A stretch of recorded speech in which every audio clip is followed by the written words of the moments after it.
Em trabalhar na polícia, sempre existem perigos. Desde prender indivíduos armados até testemunhar contra criminosos violentos, é um trabalho que exige um certo grau de risco pessoal o tempo todo.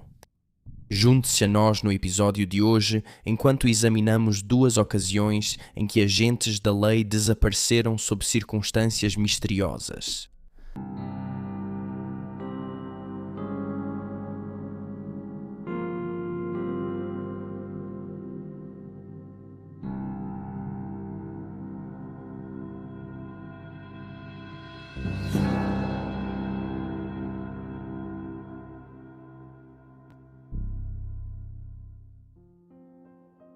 Mel Wiley.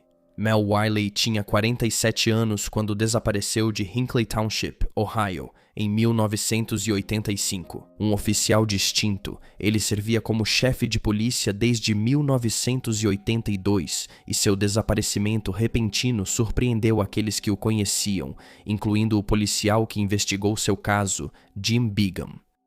A mãe de Mel ouviu dele pela última vez em 24 de julho de 1985. Ele não mostrou que algo estava errado. Da mesma forma, sua namorada relatou que quando ele ligou e contou sobre seus planos de nadar, ele parecia bem. Begum, por sua vez, conheceu Mel alguns anos antes, quando ambos trabalhavam no departamento do xerife de Medina nos anos 1970. Quando soube, em julho de 1985, que seu amigo havia desaparecido após nadar no parque Edgewater, perto do Lago Erie, a cerca de 32 quilômetros de casa, ele ficou desconfiado. Mel não era fã de atividades ao ar livre nem de natação, então parecia estranho ele ter ido até o lago para passar um tempo na natureza e na água. Ainda assim, o carro de Mel, uma perua Toyota 1980 bege, foi encontrado no Lakefront State Park, no Lago Erie, por volta das 4 horas da manhã. Em 30 de julho de 1985, 2 dias depois de ele ter sido visto pela última vez em 28 de julho, o veículo estava trancado, com algumas roupas dobradas cuidadosamente dentro, junto com sua carteira, identificação policial e distintivo, um frasco de protetor solar, uma toalha de praia e um maço de cigarros. A área ao redor foi extensivamente vasculhada, mas nenhum outro vestígio do chefe de polícia jamais foi encontrado. Os investigadores teorizaram que, se ele tivesse se afogado, seu corpo deveria ter boiado, mas ele continuava desaparecido. O apartamento de Mel, por sua vez, foi vasculhado em busca de pistas.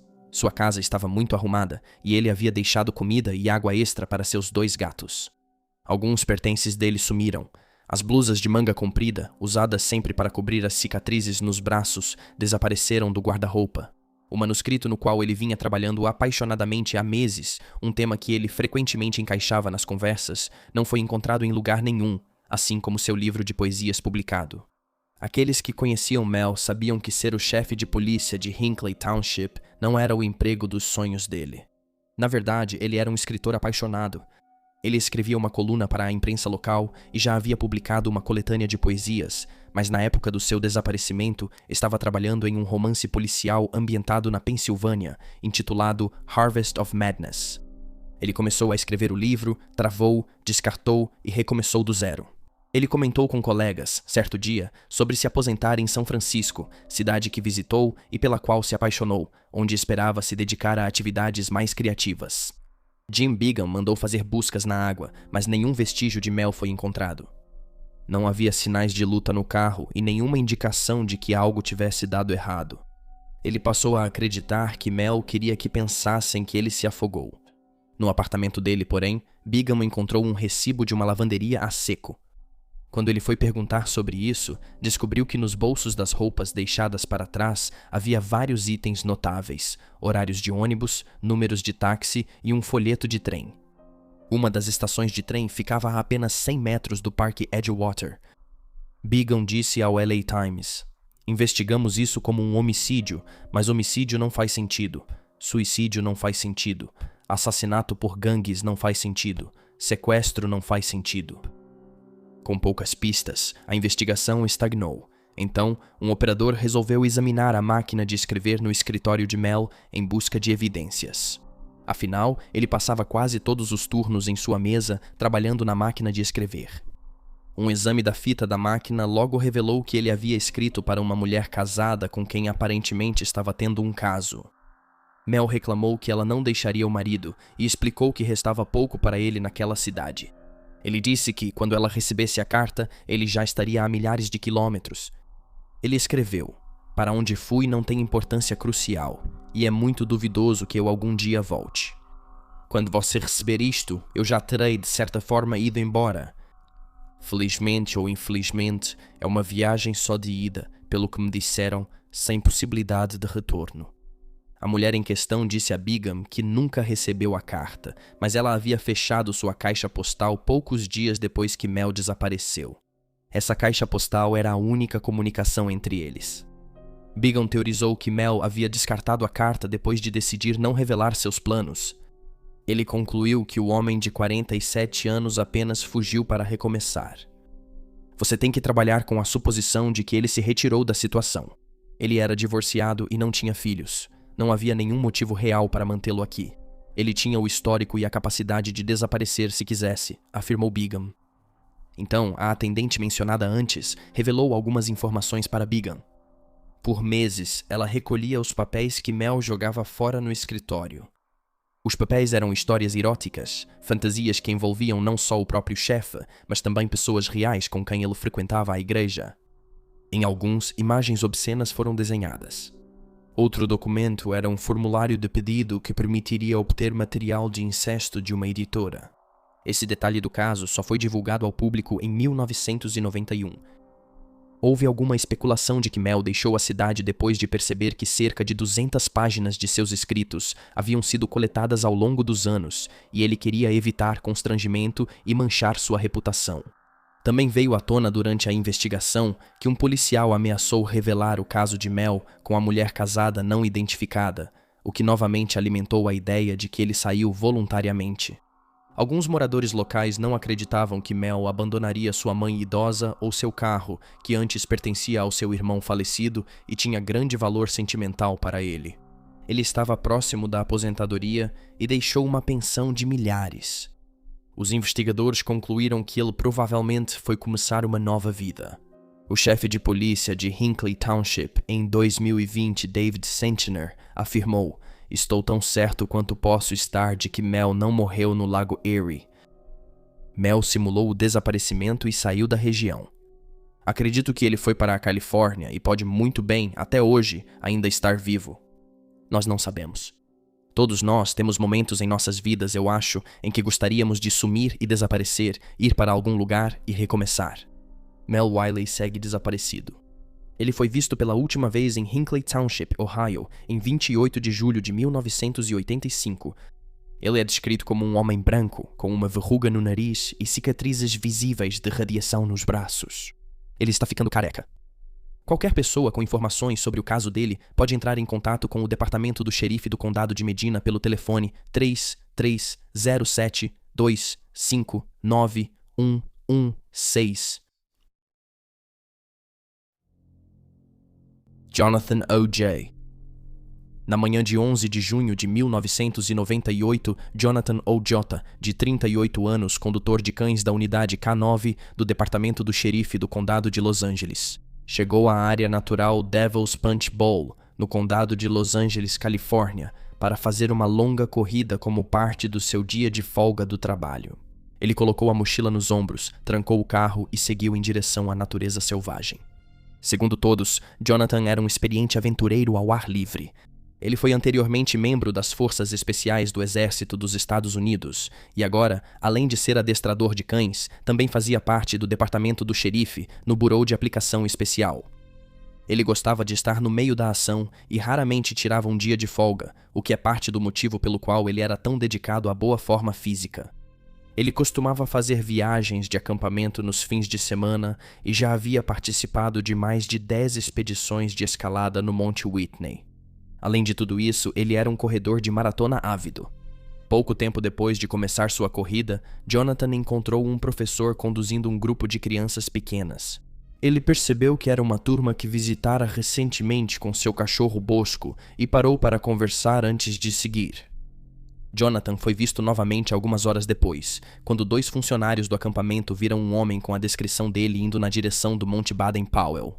Muito mais tarde, por volta das 18 horas, ele foi novamente visto por outro funcionário do acampamento.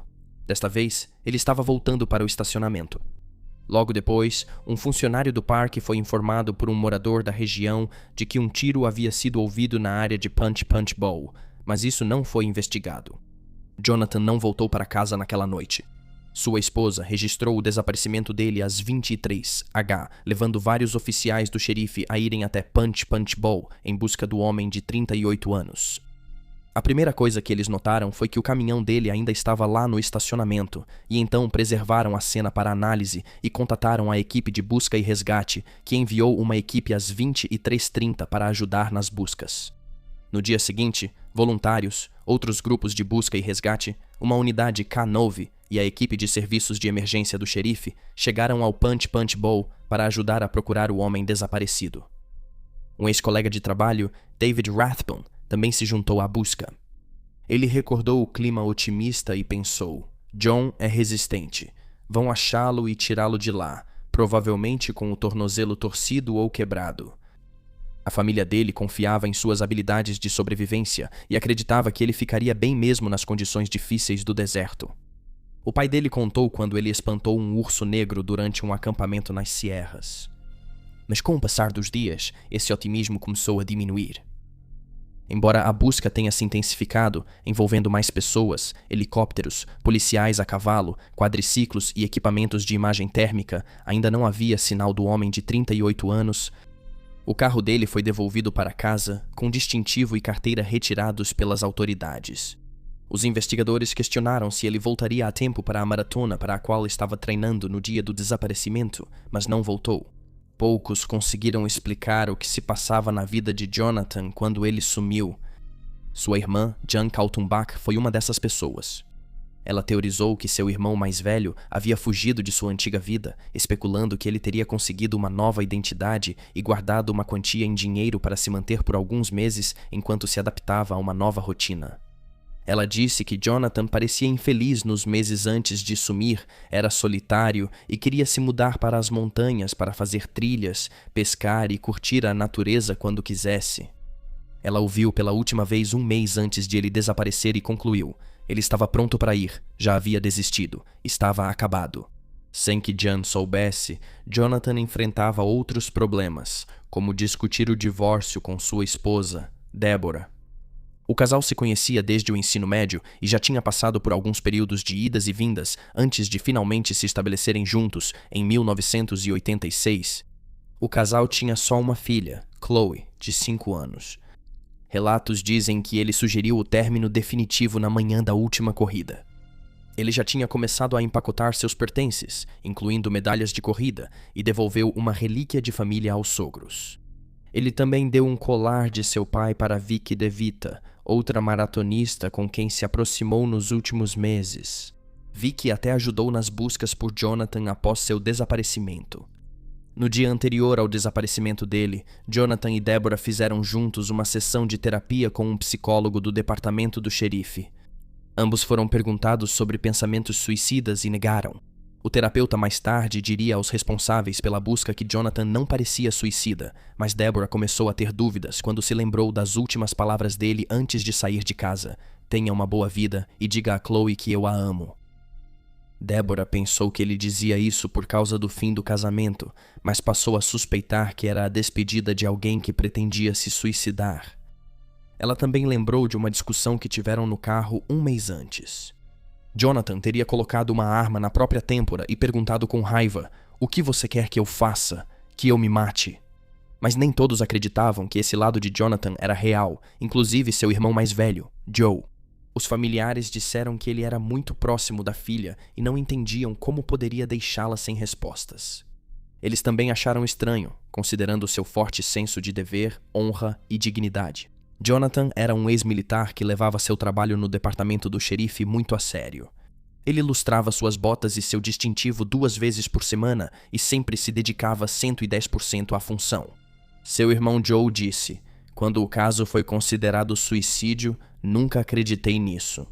Seu sobrinho acrescentou: O cara tinha orgulho demais. Eu deixaria essa hipótese de lado e descartaria. Um amigo de Jonathan disse que na última conversa ele estava animado com o relacionamento com Vicky DeVita. Ele acrescentou, quero dizer, ele tinha um entusiasmo pela vida. O policial Randall Herbel foi o primeiro policial a chegar após o desaparecimento de Jonathan. Ele lembrou de ter visto um revólver Smith & Wesson calibre .38 em cima do console central do caminhão dele, que ele descreveu como não apenas um sinal de alerta, mas sim um alerta total. Ele disse que nenhum policial deixaria a arma tão exposta. Apesar da denúncia, o panfleto oficial sobre o desaparecimento de Jonathan dizia que ele portava uma arma. A situação ficou mais estranha quando os amigos notaram que ele não saía para correr com a arma. Isso levou alguns investigadores a teorizarem que ele nunca teve a intenção de correr, que a intenção sempre foi usar a arma contra si mesmo. Dias após o desaparecimento de Jonathan, uma testemunha afirmou que soube que o homem de 38 anos deparou com um laboratório de metanfetamina e foi eliminado. A mulher era ligada a uma gangue de motoqueiros em Antelope Valley.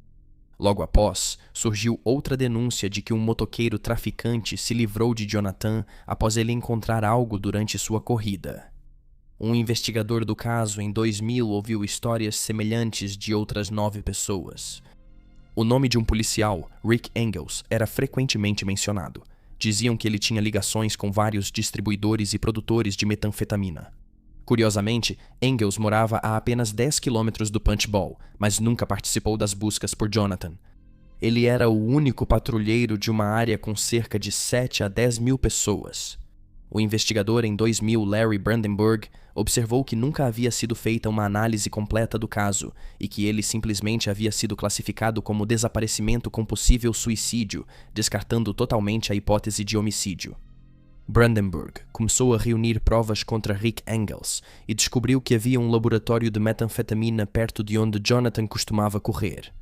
Ao apresentar as evidências ao capitão do Departamento de Homicídios para pedir um mandado dos registros telefônicos e financeiros de Engels, foi repreendido e instruído a abandonar o caso ou perderia o emprego.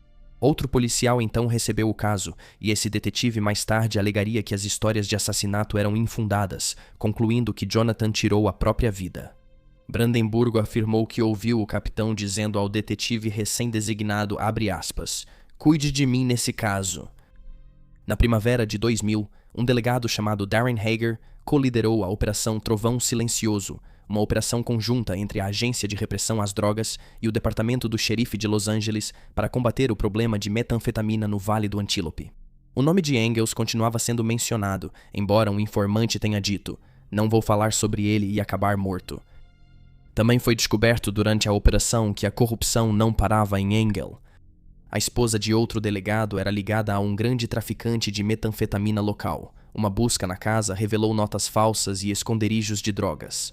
Novas pistas surgiram sobre Jonathan, mas nunca foram investigadas, já que uma reunião com a força-tarefa foi recusada pelo mesmo capitão que havia ameaçado demitir Brandenburg. Embora Darren Hager tenha sido elogiado por seu trabalho na operação, ele logo foi bombardeado com reclamações de Rick Engels e outros 5 delegados que alegaram que ele os difamou, usou documentos e mandados de busca falsificados e anunciou injustamente que Engels era o principal suspeito no desaparecimento de Jonathan Ojota. Uma investigação da corregedoria foi iniciada e concluiu, 1 ano depois, que Hager era culpado de falsificação de informações. Notavelmente, ele foi citado por erros em resumos que não escreveu e por conduzir uma investigação pessoal sobre Engels. As diretrizes do departamento previam suspensão de 15 dias para Hagar, mas ele foi demitido. Hagar respondeu processando por demissão injusta, processo que ele acabou vencendo após uma longa batalha. O chefe de Jonathan antes de seu desaparecimento, Mike Bauer, um capitão aposentado do LAST, acredita que seu antigo subordinado foi morto e que ele foi assassinado por outro delegado, não apenas por Rick Engel. O delegado nunca foi identificado, mas Bauer suspeita de um cúmplice que encobriu o crime.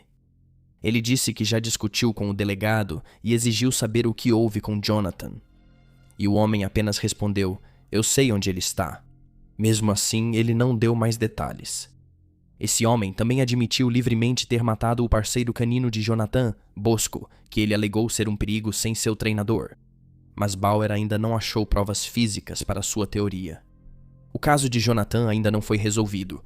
A viúva dele, Deborah, contou a Ellie Mag em 2015 que teve que esperar 5 anos antes que um atestado de óbito pudesse ser emitido para o marido, já que o corpo dele nunca foi encontrado. E que, quando ela conseguiu acessar a pensão e outros bens dele, já tinha perdido a casa da família e foi obrigada a morar com os pais. Ela não conseguia manter um emprego por causa do transtorno obsessivo-compulsivo e seus benefícios de $950 mensais tornavam impossível obter moradia. Na época da entrevista, ela vivia em seu carro com o cachorro Carlton, enquanto a filha Chloe morava em Los Angeles com o namorado. Eles conversavam sempre por telefone. Tragicamente, porém, Chloe morreu aos 26 anos em 20, enquanto morava em Idaho. Jonathan Ojota desapareceu na área Devil's Punch Bowl, na Floresta Nacional de Angeles, em 11 de junho de 1998. Jonathan é descrito como um homem branco, com cabelo castanho e olhos castanhos. Ele tem cerca de 1,83 m de altura e pesava cerca de 75 quilos quando foi visto pela última vez. No momento do seu desaparecimento, ele usava uma camiseta de cor clara, shorts verde-oliva, meias pretas, botas de caminhada, um relógio de corrida Casio, um boné de beisebol e óculos escuros pretos com armação oval. Ele também estava carregando uma mochila verde da JanSport. Se você tiver qualquer informação sobre o caso dele, pode entrar em contato com o Departamento do Xerife do Condado de Los Angeles pelo número 323-890-5500. E aí estão os fatos. Por favor, deixe um comentário aqui embaixo com suas próprias teorias e especulações e lembre-se de curtir este vídeo e se inscrever para apoiar o canal. Obrigado por assistir. Fique atento, fique seguro e até a próxima.